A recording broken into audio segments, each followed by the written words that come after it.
সুস্বাদু মাছ ইলিশের মৌসুম চলছে। বিগত কয়েক বছর ধরে এই মৌসুমে বাংলাদেশ থেকে ভারতে ইলিশ উপহার যাওয়াটা ছিল অনেকটাই নিশ্চিত। তবে রাজনৈতিক পট পরিবর্তনের পর পরিবর্তিত পরিস্থিতিতে অবস্থার বদল হয়েছে। বাংলাদেশ থেকে মাছ রপ্তানি বন্ধ। এমন অবস্থায় ভারতের বাজারে এই মাছটির দাম বাড়ছে লাফিয়ে লাফিয়ে। আবার অবৈধ পথে ভারতে যাওয়া কিছু মাছ বিক্রি হচ্ছে চড়া দামে। এছাড়া শুধু ইলিশ নয়, বাংলাদেশ থেকে যাওয়া অন্যান্য মাছের দামও বেড়েছে ভারতের বাজারে। মঙ্গলবার রাতে এক প্রতিবেদনে এই তথ্য জানিয়েছে ভারতীয় সংবাদ মাধ্যম এনডিটিভি। প্রতিবেদনে বলা হয়েছে, কলকাতার জনপ্রিয় মাছের বাজারগুলো চলতি বর্ষায় বেস্ট সেলার পদ্মা নদীর ইলিশের সংকটে পড়েছে।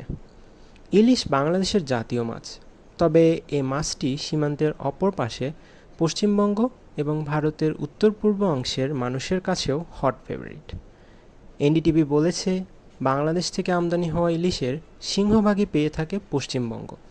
এছাড়া দুর্গাপূজাকে ঘিরে সুস্বাদু এই মাছের চাহিদা আরও বেড়ে যায়। যদিও ইলিশ মাছটি দক্ষিণ পূর্ব এশিয়ার বেশ কয়েকটি দেশে পাওয়া যায়, তবে বাংলাদেশের ইলিশের স্বাদ অতুলনীয়। শঙ্কর পাল নামে কলকাতার এক মাছ ব্যবসায়ী বলেছেন, বাংলাদেশি ইলিশের সরবরাহে আকস্মিক পতন ঘটেছে, তাই দাম বাড়বে। আমরা ইতোমধ্যেই 1 কেজি ইলিশ 1800 রুপিতে বিক্রি করছি, যা অবৈধভাবে আসছে। বাংলাদেশের সাবেক প্রধানমন্ত্রী শেখ হাসিনা তার বিখ্যাত ইলিশ কূটনীতির অংশ হিসাবে আগস্ট থেকে অক্টোবর পর্যন্ত ভারতে বার্ষিক ইলিশ রপ্তানির সুবিধা দিতেন। 2012 সাল থেকে অন্যান্য দেশে রপ্তানি বন্ধ থাকলেও ভারতে মাছ বিক্রির অনুমতি দিত হাসিনার সরকার। এনডিটিভি বলছে, পশ্চিমবঙ্গের পরে ইলিশ সরবরাহের এই সংকটে সবচেয়ে বেশি সমস্যার মুখে পড়েছে ত্রিপুরা।